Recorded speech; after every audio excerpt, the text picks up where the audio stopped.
Angry Guy here, and Filipinas are divorcing password bros and robbing them in the Philippines.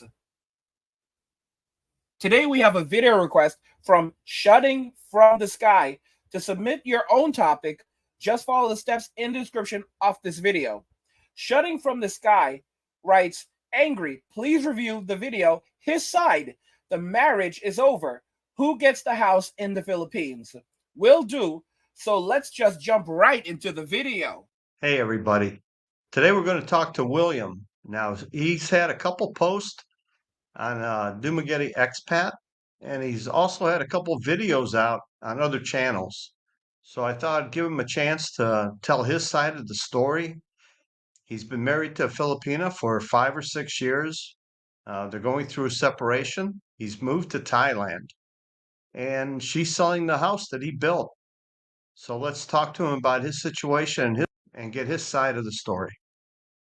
Here's a screenshot of the post William put up on Facebook about his house and the situation. Let's welcome William to this channel. Hello, thank you so much. I'm going to start right away, get right into my story here, okay? And a lot of people know my story, and some people have assumptions. Not everyone has heard your story yet. Okay, well, I thought they watched my channel and they'd follow. Anyway, okay, let's do this. About 2015 or so, I met my now wife, okay? And we met through friends, and she sends me a message saying, "Hey, I hear you're looking for a wife." And I said, "You heard wrong," because I had a relationship I broke up with anyway. But I said, "There's no way I want that." Anyway, so we got along extremely well. And I had her working for me in the house as a house worker for a little while, I guess. So when she worked for me, then I said, "Well, why don't you bring the kids over and stuff?" And the kids were wonderful. They're just good kids. And it was so sweet. And it was all over me, you know, and I used to drink a lot back then. I don't drink hardly at all now. I do drink, but not like I did. The kids were, you know, like 6 and 7, 5 and 6 years old. 5 and 6 years old. And I took them into the house, right? And we lived pretty good, you know? And I said, "Boy, you guys are awful nice to me." I said, "Why is that?" And they said, "Because you're so nice to us. You're so good to us." I said, "Okay, that's good. That's a good sign." I got 2 daughters in the U.S., so I know how to deal with that young age. They're kind of cute and sweet and nice. And they do the funniest things. Anyway, so I moved them into my house, and then we dated. And then after a while, my wife took me down to see the house that they lived in, and it was literally a piggery.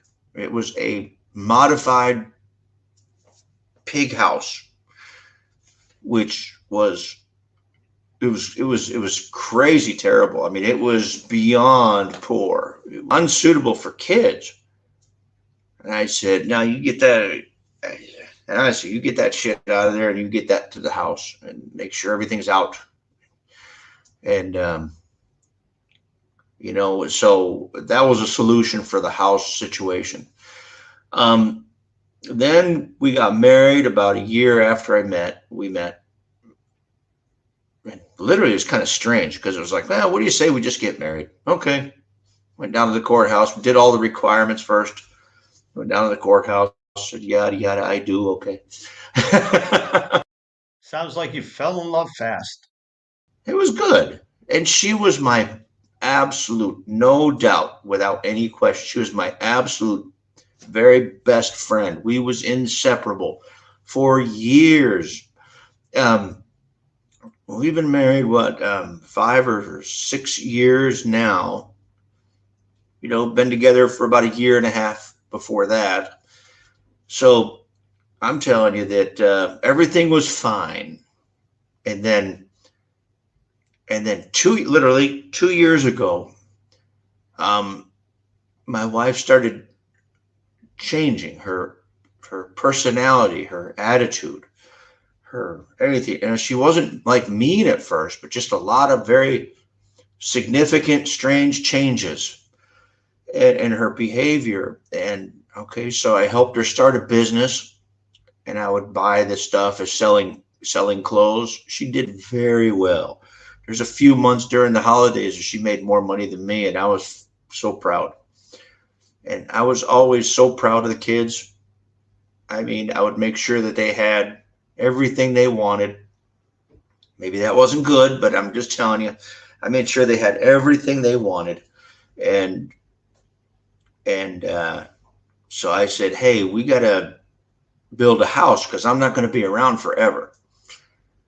You know, I'm going to kick off someday. And anyway, so I took care of the kids. We decided to build a house. So we started doing it, and there was issues with workers and issues with the foundation and issues with the rebar, you know, so it took a while to get this thing started. And then some of it never got resolved, and I thought it was. You know how it is, you know, when you hire workers. What did you do with her old house? I had them drop a tree on top of that pig house, you know, and they dropped the tree straight on top of that thing, and I made sure they hit it too. Some of my older videos has that that little house getting demolished, and I'll send you pictures so you can post them if you want.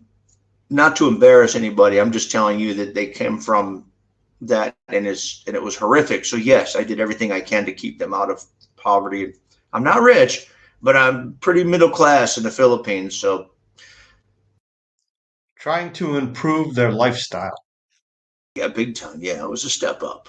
Yeah, they had anyway, so moving on, I built that house. We had several pauses and then my wife started demonstrating significant personality changes. I just noticed the changes in her behavior, where she's coming back with her eyes wide open. I'm like, well, what's the matter with you? She goes, the sun was in my eyes or something like that. And oh, damn, go get yourself a pair of sunglasses or something, right? You know? And she would act funny. She would go every day and doing stuff. And I don't know where she'd come back like late in the day. And like I said, I trust my wife.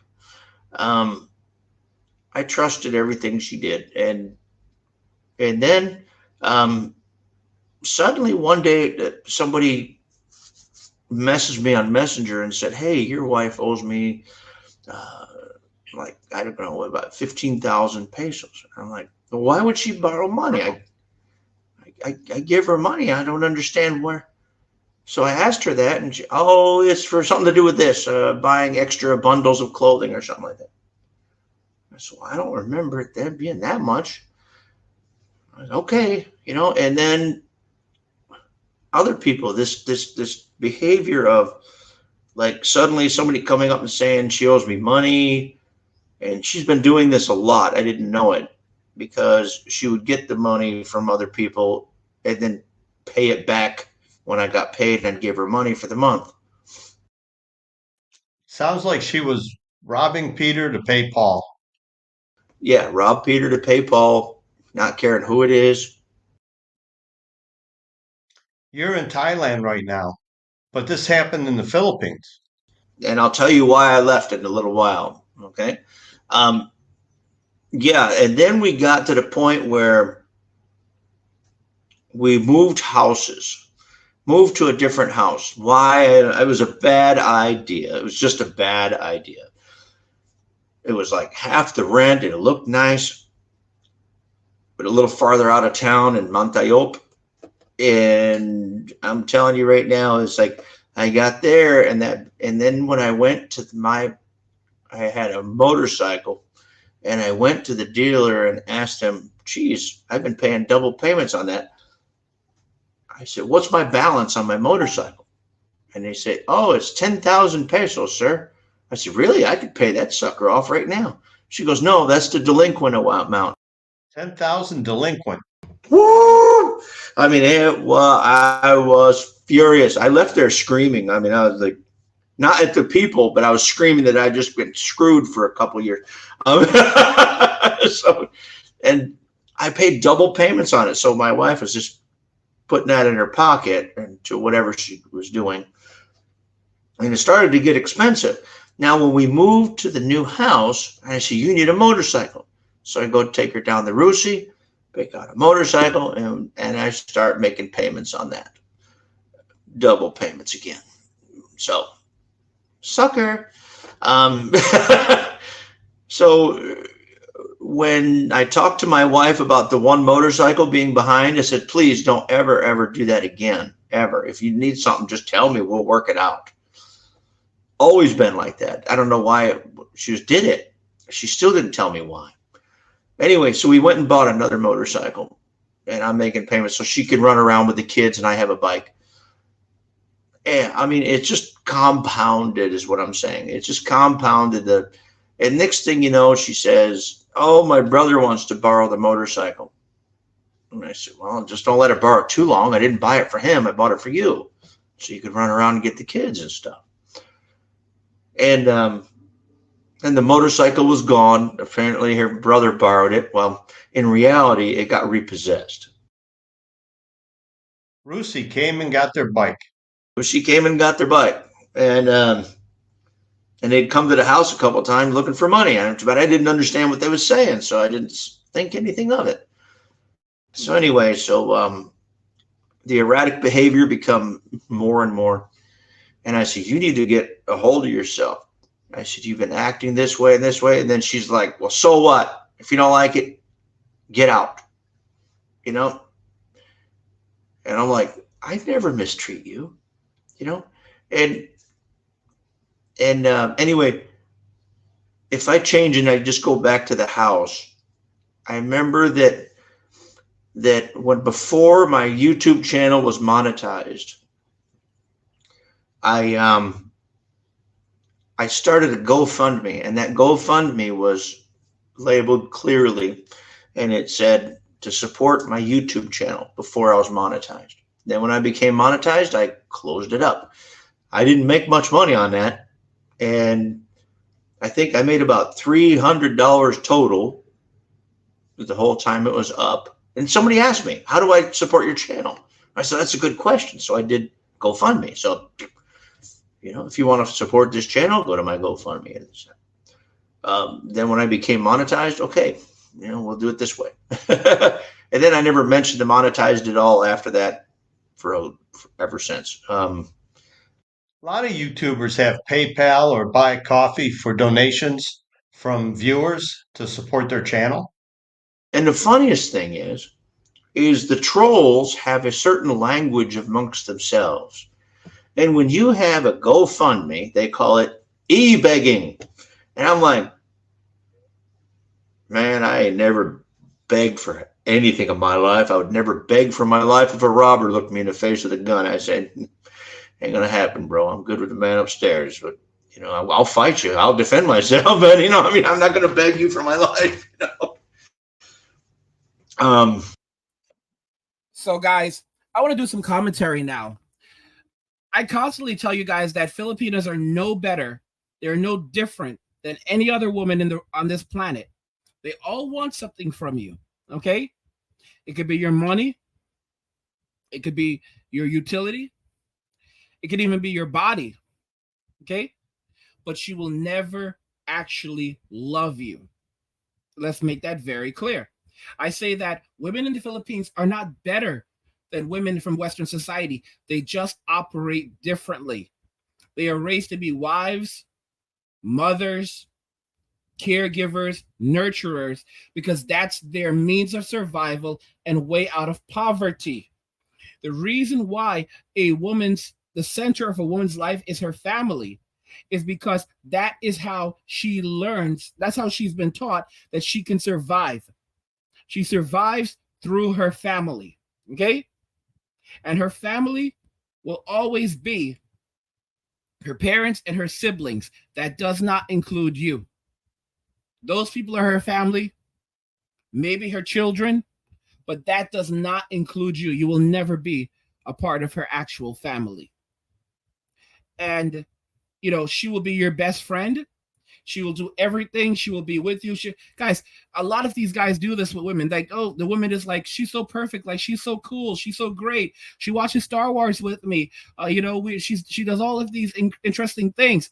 Yeah, girls. Yeah, guys. She likes anime too, right? Guess what? That doesn't mean she actually likes you.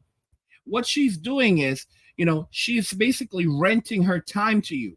Okay, you go to the Philippines. This guy is like, you know, he's like, I'm pretty middle class in the Philippines. Nah, bro, you're pretty rich in the Philippines. You're pretty rich in the Philippines. Okay, unless you're rich in the Philippines. When the average Filipino is living on when $3,600 is a lot of money in the Philippines. When $3,600 is a lot of money in the Philippines, right? And you're retired now. Because your channel is like retired in Thailand or something like that. No, dude, you are rich. You are rich. If you have like $10,000 a year of disposable income, you're rich to these people. You are absolutely rich, because on $9,000, people live on $3,600. You can live decent in the Philippines. On $6,000, $5,000, $6,000, you can live really well in the Philippines. On $10,000, you're basically upper middle class approaching the very rich. Okay, we're talking gated neighborhood. We're talking about you will never be hungry. You will eat whatever you want to eat. You will live really, really good, really, really good. When you want electronics, just import them from the United States, where you'll be able to get things cheaper, because the electronics could be really expensive over there. That's how it is with all countries. But you're from America, so you can get whatever you want from America. Guys, I told you, she is never yours. It was just your turn. All right. And Calvin from Sunshine Shoulders constantly talks about this, where these women, they specifically go looking for guys who are older. They'll even put on their dating bios, like, I'm looking for a guy who's old, an older guy, right? Yeah, because they're waiting until he expires so they can collect everything he has. And I've told you guys, don't go over there and build a house for her, because she will own that house. You cannot own property in the Philippines. You can't own property in the Philippines. So what ultimately ended up happening here is she kicked him out. She told him to get out. She left him, broke up the marriage, and now she's selling the house, because of course the house is going to be in her name, and he figured that it's community property. Oh, sorry about that, bro. Nope. So she's selling the house. She's going to put the money in her pocket, and she's going to dip. And those kids, they never loved him. They didn't. And here's the thing. It doesn't matter, because they were never his to begin with. This is their culture, guys. This is the culture. You know, I lived in Mexico for a while. I had to learn it the hard way over there. Those people will never see you as one of them. They will smile in your face. The more you do for them is the more they will take advantage of you. All right? You have to learn the Mexican way. Basically, don't give, you give them exactly what you're supposed to give them. And if they don't do what they're supposed to do, don't give them any more. And I was so stupid, and I lost a lot. I lost a lot living overseas. Okay? Blackmail, all kinds of stuff. All kinds of stuff. And when you're in another man's country, you're at the mercy of that country and the people in that country, especially if you don't speak the language. Guys, Filipinas are divorcing password bros and robbing them in the Philippines. What do you think regarding this? It's literally a shocker to me. You know, and I mean, but well, it's not a shocker to me, because I knew this was gonna happen. And I've been telling you that it was gonna happen, but it's a shocker that men still are not aware of this and are still getting caught up in this. I warned you guys. I've put out my videos that the Filipinos don't actually love you. Okay, they're just working you over. They are not better than other women. When you go over there with $36,000, all right, that you are rich. You are rich. And you're out there spending $100 for a $1 cup of coffee. What do you guys think? Let me know in the comments. Like the video if you like it. Don't forget to subscribe. And if you like the video, share the video. And just remember that all roads lead to MWA. And walking away. And cheers.